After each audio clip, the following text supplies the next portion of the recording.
සුබම සුබ උදෑසනක් වේවා මගේ ආදරණීය හිත් ඇත්තනි ඔයාලා හැමෝටම. ජීවිතේ තවත් එක් ආදරණීය උදෑසනක ඔයාලා හැමෝම ගොඩක් ආදරෙන් පිළිගන්නවා මගේ YouTube channel එකට. ගෙදර කියන්නෙම පුංචි ළමයෝ නිකම් බිත්ති 4කට නෙවෙයි. ගෙදරක් කියන්නේ අපේ පැවැත්ම, අපේකම, ආදරය, සතුට, නිදහස වගේම ආරක්ෂාව පිරුණු ආදරණීය තැනකට. එහෙම හුස්ම ගන්න ගෙදරක අලුත් දවසක් කියන්නේ ජීවිතේට ආශිර්වාදයක් හා සමානයි. අපේ මේ පුංචි දිවි පෙවෙතේ අපි කොච්චර කාර්යබහුල වුණත් පුංචි විනාඩි කිහිපයක් හරි අරගෙන ඒ සතුට අපි විඳින්න ඕන. පිළිවෙලකට පිරිසිදුව ලස්සනට තියාගන්න ඕන. ඒ සතුටත් එක්ක අපේ ගත වගේම සිතත් නිරෝගී වෙනවා. ඉතින් අදත් හරිම ලස්සනට දියබෙරළිය මල් කිහිපයක් පිපිලා තිබ්බා. බුදුන්ට පූජා කරන්න ඒ මල් නෙලා ගත්තා.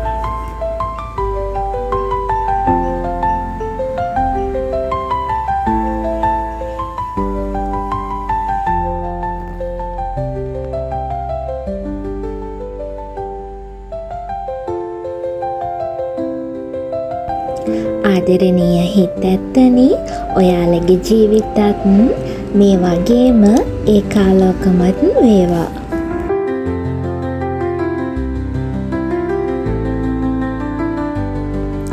මේ තමයි ළමයිනේ ගොනික කොළ කියන්නේ. අද ඉතින් ගොනික කොළ එකතු කරලා කොළ කෙඳක් හදාගන්නවා. මේ ගොනික කොළ කැඳ ගොඩාක් ගුණදායකයි.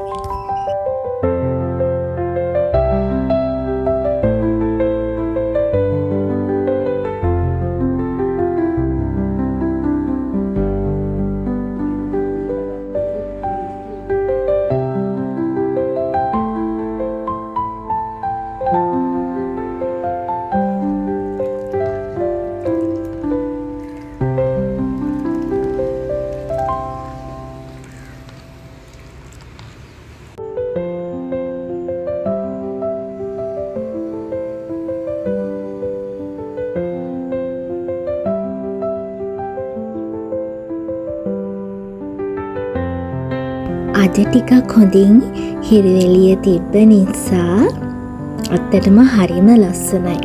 වැස්සෙන් පස්සේ ලස්සන්ට මල් පිපිලා.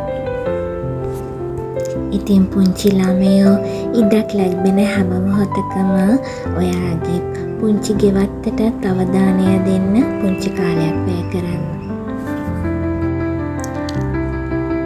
මේ පුංචි මල් ගස් එක්ක ජීවත් වෙද්දී අපේ මනසත් සුවපත් වෙනවා.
ඊට පස්සේ මම කාලය වෙන් කරේ මගේ ටැරොට් පාඩම් වලට.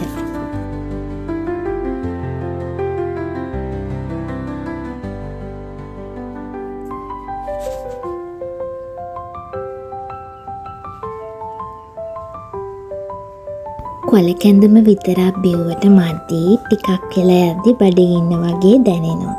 ඒ නිසා අම්මා රොටි හදලා තිබ්බා.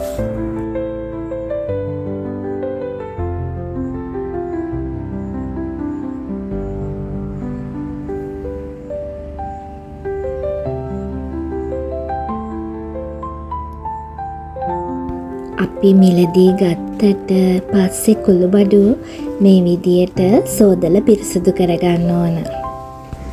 මේ ඔයාලා දකින්නේ ගෙනාපු ගම්මිරිසුයි උලහාලුයි සෝදලා වේලන්න තියලා තියෙන විදිය.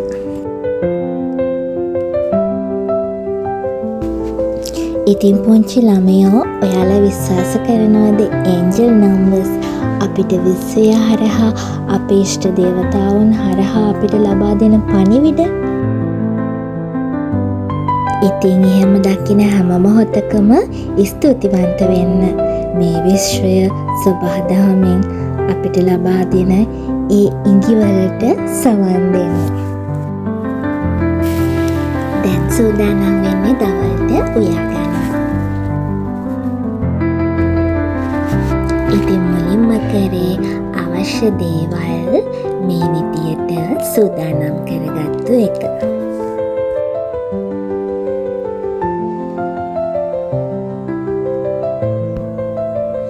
ඒ විදියට හැම දෙයක්ම පිළිවෙලකට කපාගෙන ඒ අවශ්‍ය එළවලු වලට වෙන් කරගත්තට පස්සේදී උයන එක ඇත්තටම සැහැල්ලුවෙන් කරගන්න පුළුවන් දෙයක්.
මේ විදියට තමයි අද දවල්ට කෑම ටික වියාගත්තේ.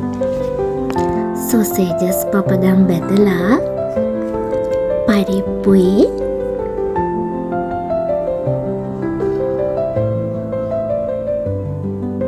බෝංචියාල තෙල් දාලා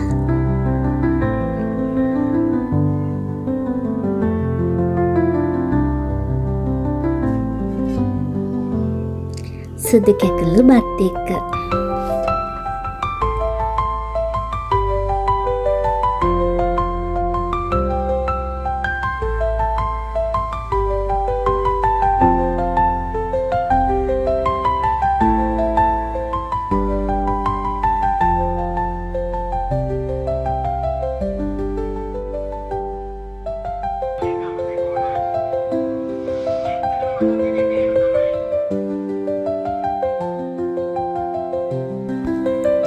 කෑම කාලේ ඉවර වෙලා හදාගත්ත ජෙලි එක තිබ්බා. ඒනොත් ටිකක් කෑවා. ආයෙමත් ඉක්මනින් මුණ ගැහෙනකම් සතුටින් පරිස්සමින් ඉන්න. තිරුණාන් සරණයි.